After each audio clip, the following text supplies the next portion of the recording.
بسم اللہ الرحمن الرحیم۔ محترم ناظرین، السلام علیکم۔ بصرہ کا ایک سردار ہمیشہ اداس اور غمگین رہتا تھا۔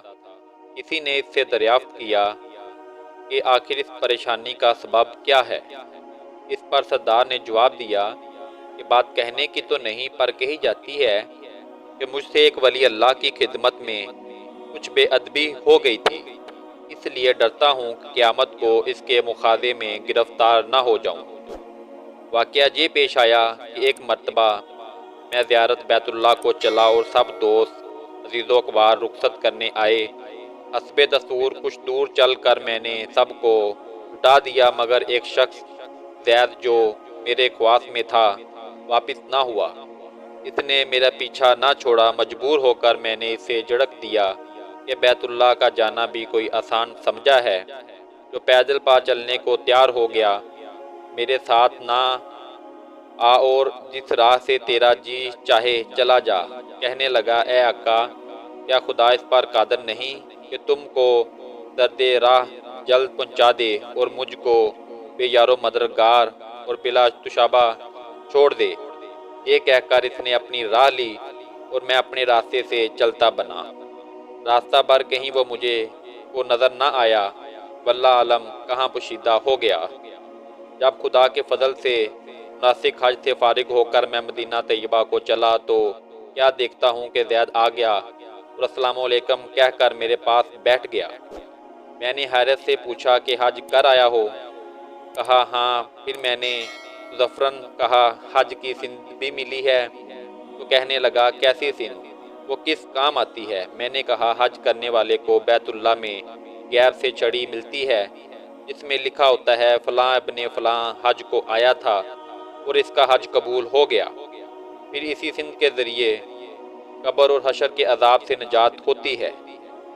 یہ سن کر زید روتا چلتا بیت اللہ کو واپس چلا گیا۔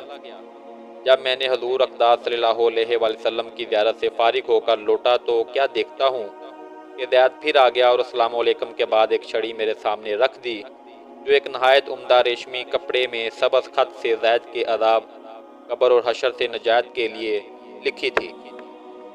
یہ دیکھ کر میرے ہوش اڑ گئے۔ پھر ذرا سکون ہونے پر میں نے معلوم کیا کہ اے زید، بتا تو اس کی حقیقت کیا ہے؟ آخر یہ دولت بے مثال تجھ کو کس طرح میسر آئی؟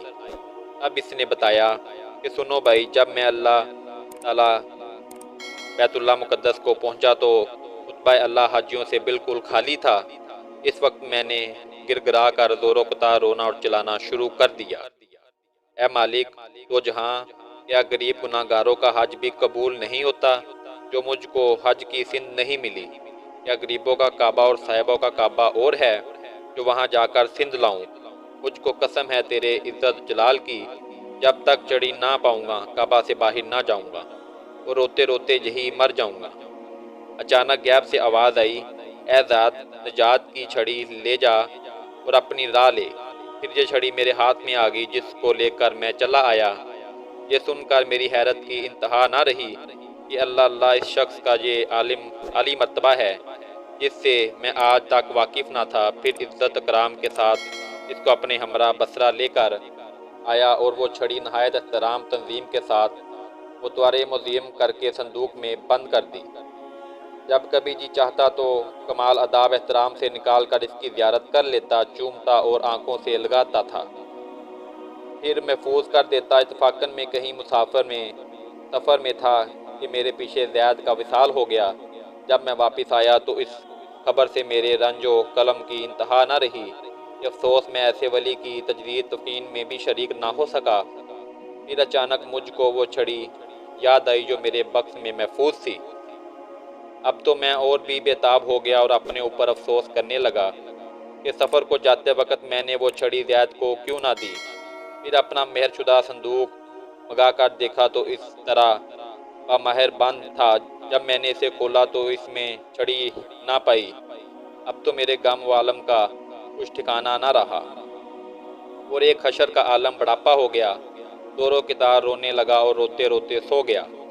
کیا دیکھتا ہوں کہ طرح طرح کی سجی ہوئی جنت میں زید سر پر ایک تاج رکھے ہوئے رزق برق لباس میں تخت جو راہ اور جلوہ افروز ہے اور اس کے چاروں اطراف حوروں کے جمٹے ہیں۔ میں نے قریب جا کر سلام کیا تو اس نے کہا، اے آقا اس قدر پریشان کیوں ہو؟ میں نے کہا مجھے یاد نہیں وہ چڑی تو نے مجھے دی تھی۔ کہنے لگا وہ تو یہ موجود ہے اور اس کی بدولت یہ دولت چشمت مجھ کو حاصل ہوئی۔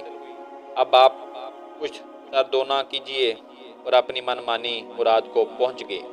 حاصل سبق سبحان اللہ جو اللہ کا ہو جاتا ہے اللہ تعالیٰ اس کی سب مرادیں پوری کر دیتا ہے۔ وہ ہے اللہ تعالیٰ ہم سب کو اس واقعہ سے سبق حاصل کر کے اس پر عمل کرنے کی توفیق عطا فرمائے۔ محترم ناظرین، اگر آپ کو ہماری ویڈیو اچھی لگی ہو تو ہمارا چینل سبسکرائب کر دیں۔